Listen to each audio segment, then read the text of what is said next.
Hoje, obviamente, eu não posso deixar de falar sobre o episódio que ocorreu na última sexta-feira, que nos atormentou a todos nesses dias todos, que é o assassinato do servidor público Alexandre. Bom, primeiro eu quero me dirigir de forma muito respeitosa à vereadora Michele, para dizer o seguinte: Michele, aqui é uma casa de leis, é uma casa política. Todas as nossas atitudes aqui são políticas. A atitude de falar e a atitude de se silenciar. A atitude de se solidarizar de um lado ou de se solidarizar de outro lado. Querer dizer que o que está acontecendo não é uma questão política, é tentar silenciar aqueles que querem refletir sobre o episódio que aconteceu na última sexta-feira. Não, e por ser política, não é pessoal. Por ser política, eu posso falar de forma muito clara, porque a minha oposição não é a pessoa do meu colega Marcos Pacola, a quem eu respeito e tenho uma posição pessoal, uma relação pessoal de muita tranquilidade, de muito respeito mútuo. A questão é, desde que nós começamos aqui nessa casa, eu tenho ouvido discursos de ódio produzidos pelo vereador Marcos Pacola. É uma posição política dele. Ele fez política o tempo todo em relação a isso.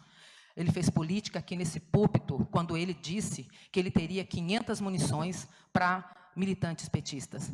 Ele fez política quando ele vem aqui nesse púlpito e o tempo inteiro defende que bandido, quando cruzar com a polícia, tem que ser morto. Ele faz política quando ele é coordenador de uma organização nacional chamada ProArmas e é candidato dessa organização. O que aconteceu na sexta-feira não foi simplesmente um assassinato, foi um ato político de quem acredita que qualquer pessoa cruzando a polícia, oferecendo risco, tem que ser abatida, porque ele próprio falou isso, e eu convido vocês todos a olharem as redes sociais do vereador Pacola, a entenderem qual foi, que vocês vão entender exatamente a dinâmica que presidiu a percepção dele daquela situação. Foi uma percepção fundada nas crenças dele. Então isso, Michele, é política. Então o que eu estou querendo dizer aqui, que esta casa, ela não tem que julgar nada fora da sua competência. Quando nós apresentamos aqui um pedido de abertura da comissão processante, o prefeito, que supostamente tinha cometido crime, e eu acredito que cometeu, Michele, nós não argumentamos que tinha que se esperar uma decisão judicial para poder aprovar uma comissão processante. Vocês defenderam que tinha que ser aprovado imediatamente. Portanto, nós estávamos corretos, porque essa é a prerrogativa da casa. A casa não é delegacia, a casa não é poder judiciário, mas exatamente, se num crime de corrupção, com processo que ainda está em andamento e não concluso, nós a defendemos aqui que poderíamos, eu acho que estava correto, poderia se abrir a comissão processante, porque o papel da Câmara não é o judiciário. Imagina então, num crime de homicídio, onde quem praticou o crime confessou que praticou. Então, o que é decoro parlamentar? Esta casa, este parlamento, já caçou vereador, Michele, sabe por quê? Porque ele estava praticando atos libidinosos, sexuais, num lugar que nem era em Cuiabá, era lá em Várzea Grande, no Posto Zero, e ele foi caçado por um comportamento sexual que a casa considerou fora do padrão, que a casa considerou fora do decoro. Então, não é sobre a pessoa do Pacola, não é sobre a família do Pacola, que eu entendo que deve estar sofrendo muito e me solidarizo com ela. É sobre vida.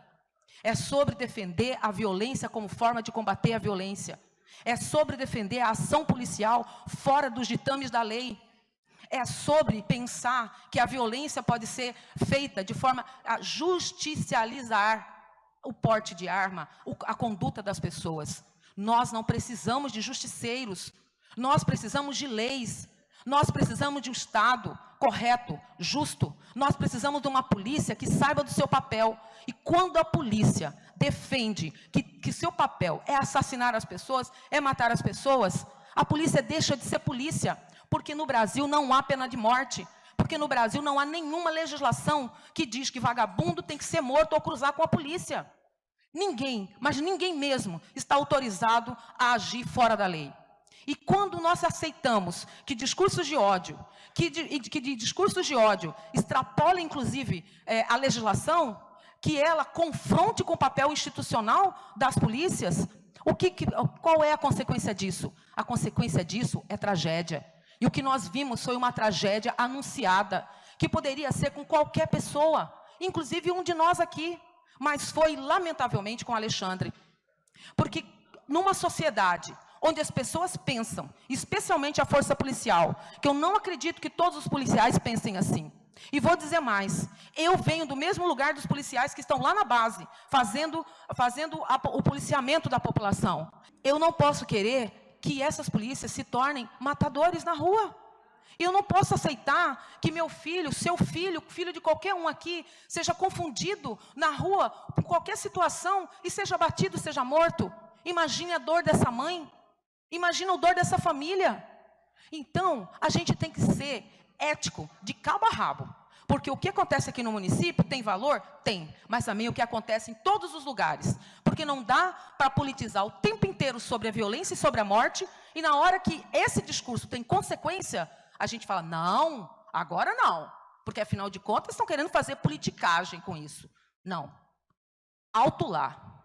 Eu não estou aqui para fazer politicagem. Eu não estou aqui para falar o que não é verdade.